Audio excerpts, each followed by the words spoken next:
What's up, guys, and welcome back to the Reagan Faulkner Show. Now, today we're going to be taking on a controversial topic that seems to be getting less and less controversial by the day.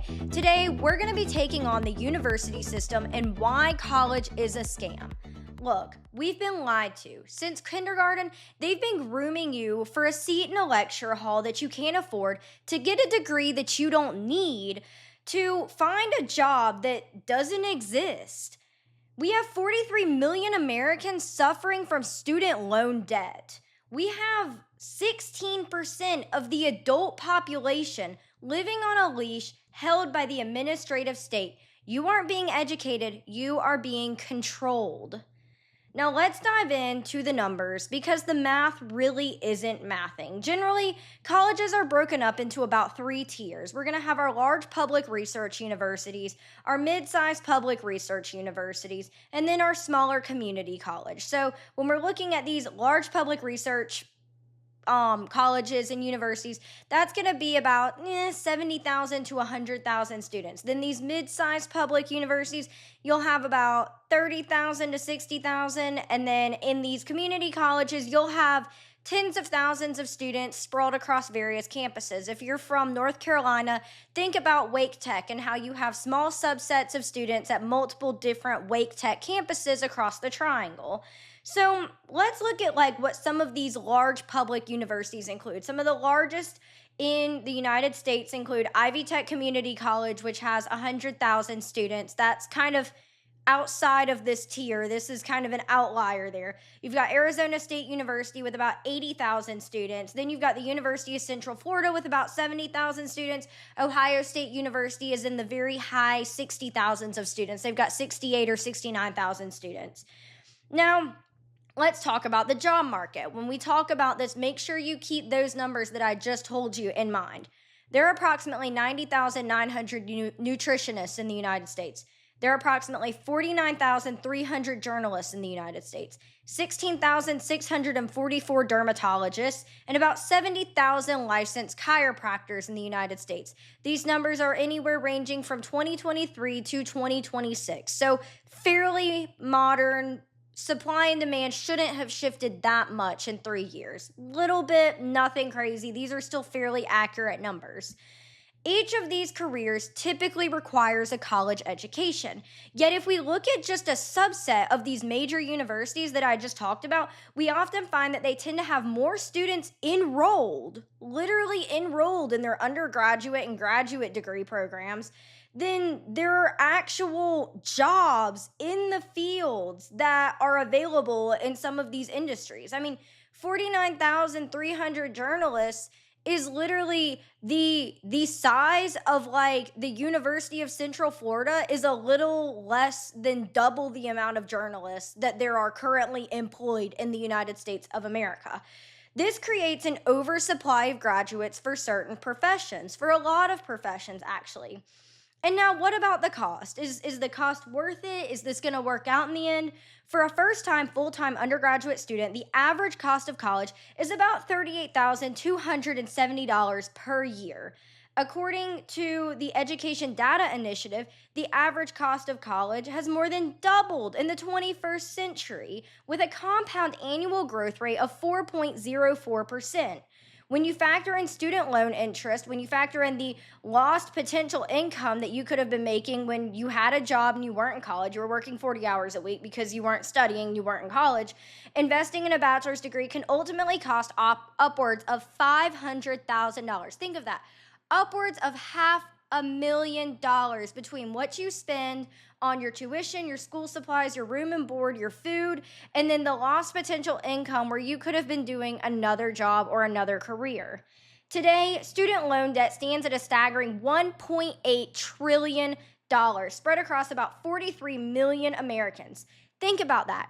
16% of our total adult population is suffering from student loan debt. And for what? According to the National Association of Colleges and Employers, the starting salary for college grads in 2025 was anywhere between $68,680 and $69,600. Meanwhile, the guy who skipped the 4-year indoctrination camp to become an elevator mechanic is making $103,000 annually. He has no debt, he has a real skill, and he's actually building the country while you're busy deconstructing your gender in a $50,000 diversity seminar. Who's the smart one now? Let's put that into perspective. Blue-collar jobs often pay equally, if not more.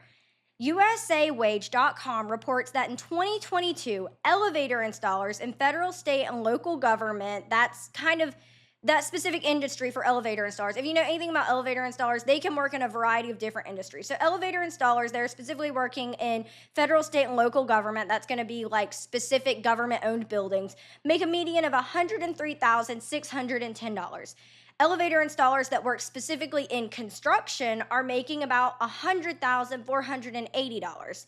Union Pay Scales reports that plumbers across the nation make an average of $94,164 a year based on a 40-hour work week. Salary.com reports that HVAC technicians make an average of $77,700.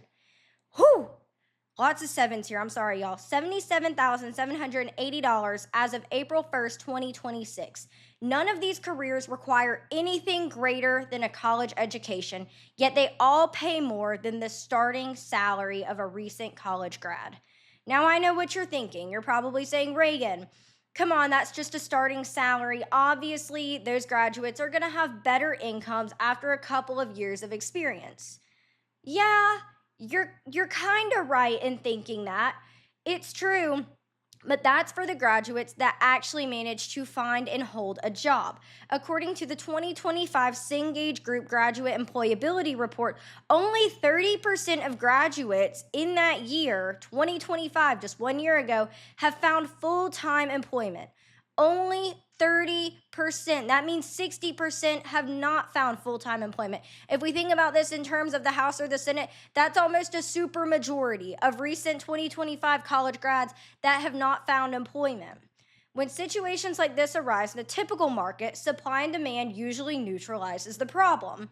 For example, when one market is oversaturated and another is undersaturated, these markets typically recalibrate to reach equilibrium, right? That's supply and demand, the invisible hand, right? That's what we think. So in theory, more people should start getting apprenticeships and fewer people should go to college, and that'll recalibrate our labor market. However, students have been educated since literally elementary school that they need to go to college. And this thinking doesn't go away in a split second or because of the laws of supply and demand. Our kindergarten teachers talked about their alma mater and they told us to go to college. They said, oh no, you have to come to school so that you can get ready to go to college. In third grade, that's when end of grade testing started and we were introduced to the infamous EOGs. Then in middle school, we had to take the PSATs or the pre-SATs. Then in high school, we were forced to take the ACT and the SAT. Most middle and upper class Americans never thought that not going to college was even an option for them. Gen Z was forced into unreasonable extracurriculars to be competitive and get scholarships. AP and dual enrollment classes were forced down our throats to get GPAs over a 4.0, and we were taught that the blue-collar trade school kids in our classes were fundamentally different. We were taught to be perfect. We were taught to overachieve, to go to the best college, to make six figures, to make sure that we could live in the suburbs, buy an SUV, have a couple of kids, and repeat the entire process with them. This cycle is all too normal to modern day Americans, and there's no end in sight.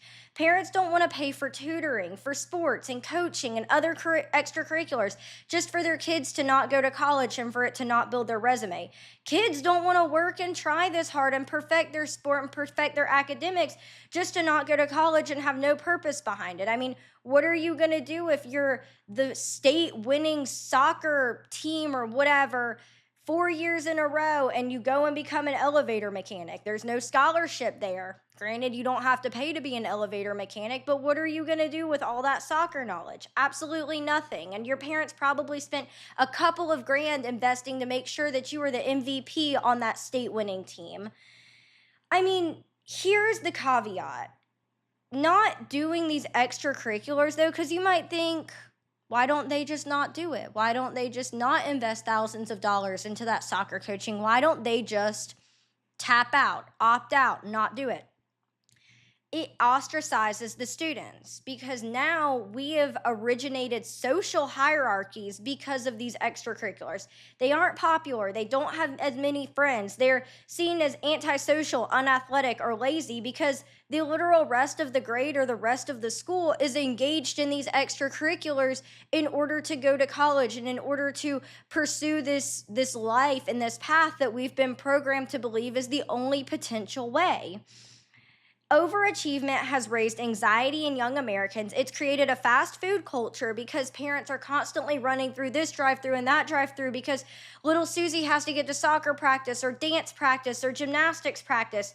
And ultimately, it's created a brand new social hierarchy for students in schools.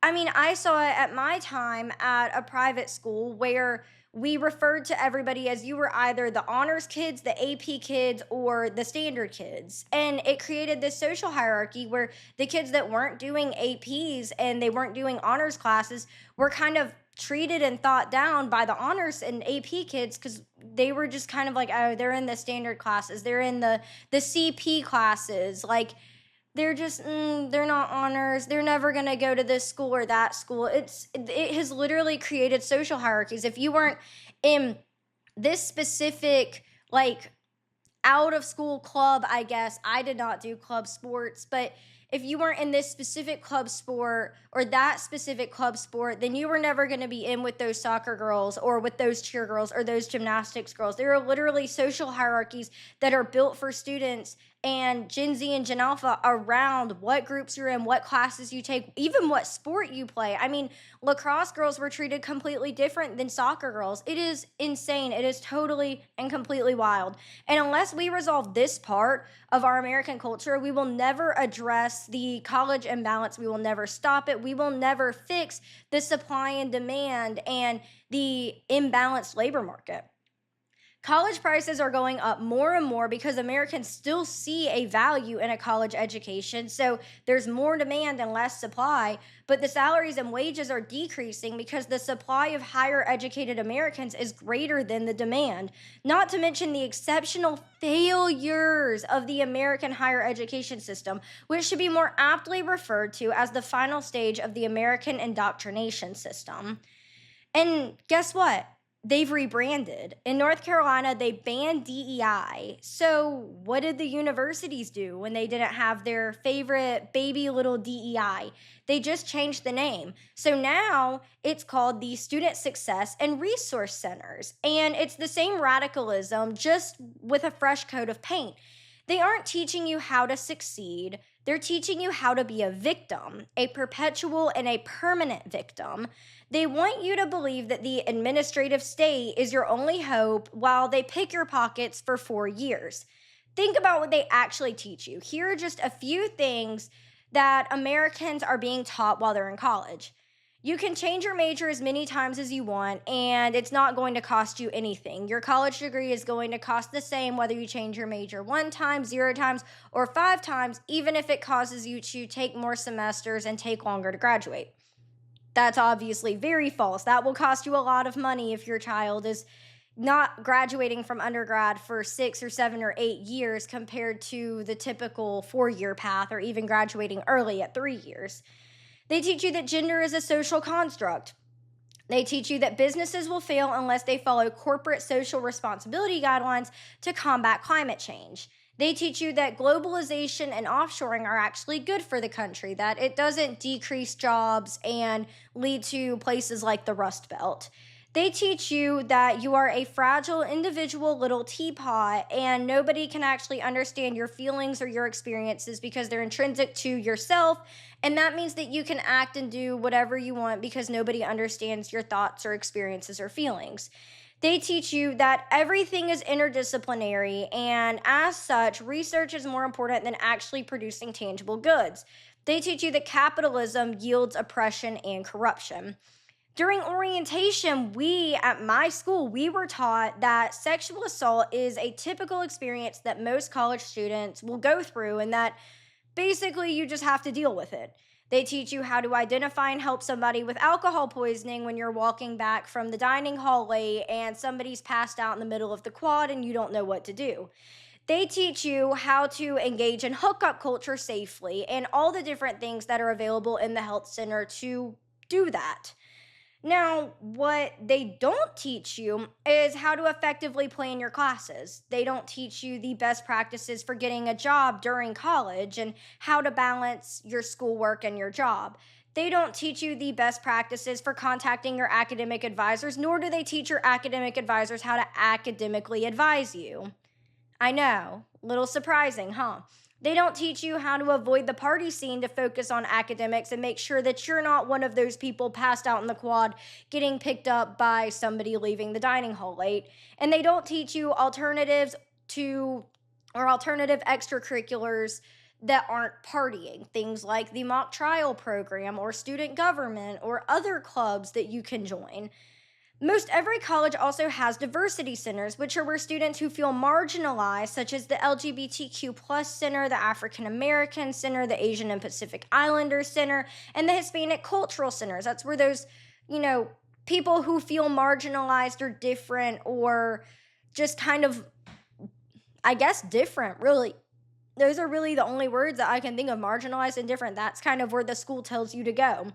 And in North Carolina, many of these have gone through a multitude of reclassifications where they were the diversity centers and then they became the cultural centers. And now, like I said, they are the student success and resource centers. This is due again to the new statutes from the UNC System Board of Governors banning DEI. So these systems have had to reclassify and disguise themselves as unique opportunities for students in order to raise retention rates. That's where that student success and resource center comes from. It's, at least where I go to school, we call it, there's a student success and retention is one of the big campaigns, one of the big initiatives. So the student success and resource centers, it's supposed to make you think it's for students who are having a hard time getting acclimated to class, make sure that they raise the retention rates. But what it is diversity centers that should be banned, camouflaging themselves as something different that not even every student is able to use, and they definitely don't teach anything about student success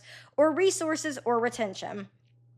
Now, according to the Education Data Initiative, first-time full-time undergraduate freshmen have a 12-month dropout rate of 22.3%, and 43.1 million Americans were college dropouts as of July 2023, with about 1,009,237 of them actually re-enrolling that fall. So not a lot re-enrolled.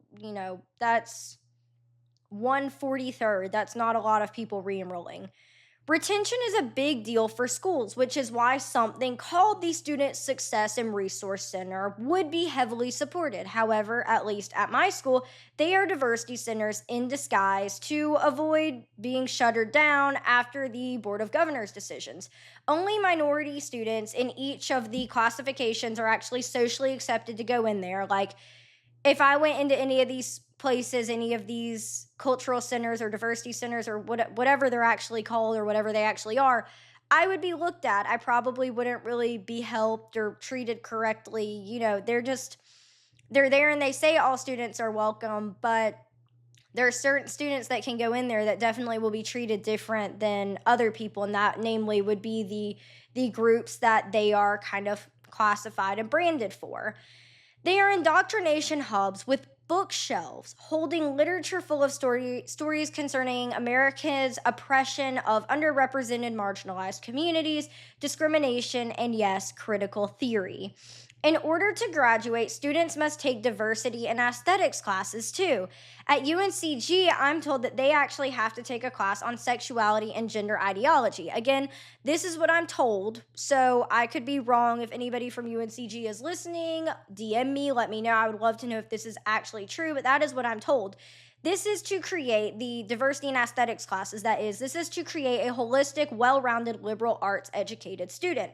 But radical professors and radical curriculums indoctrinate students that don't have a firm foundation or worldview. They are able to fundamentally change students that did not go into school understanding history, understanding literature, understanding the values and traditions of America. They're able to brainwash them to believe things that are not true. They're able to brainwash them to believe an altered course of history, an altered course of economics, of business, of literature, of every topic that you could imagine.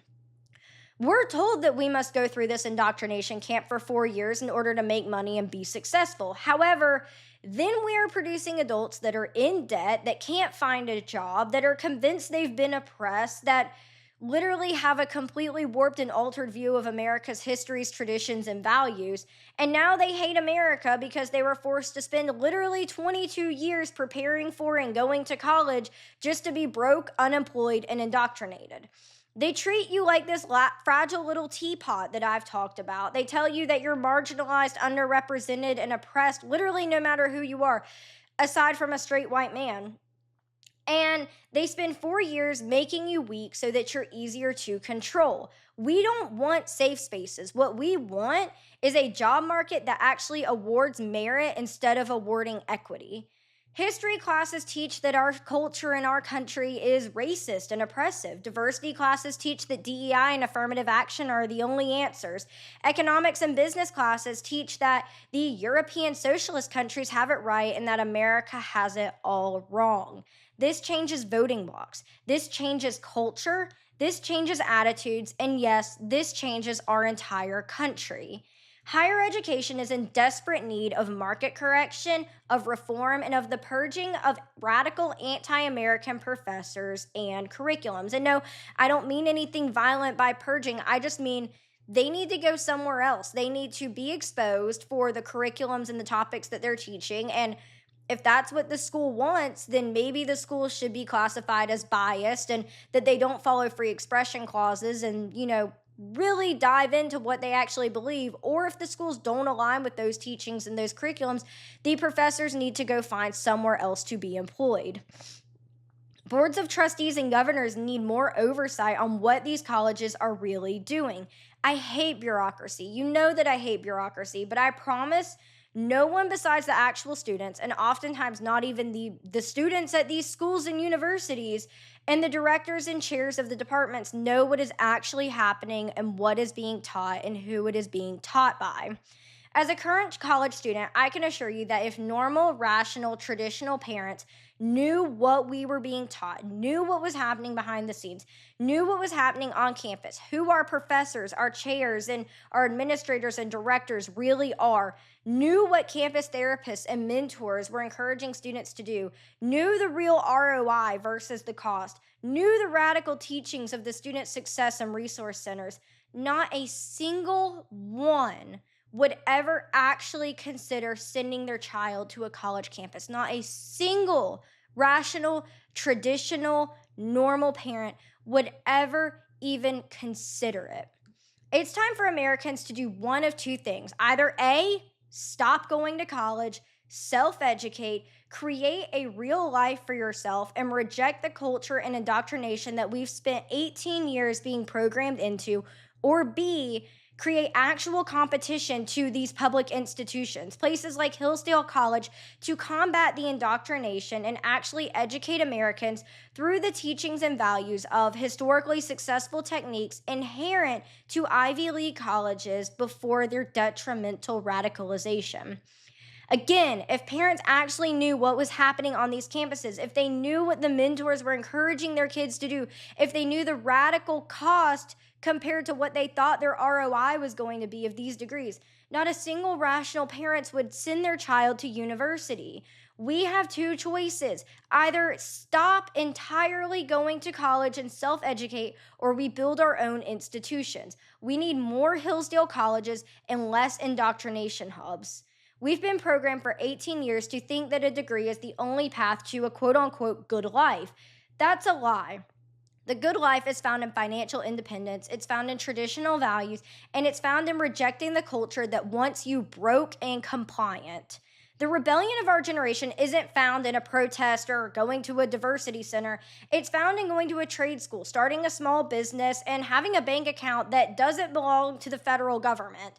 Stop paying people to hate you and reject the scam. Thank y'all so much for joining me on this episode of the Reagan Faulkner Show.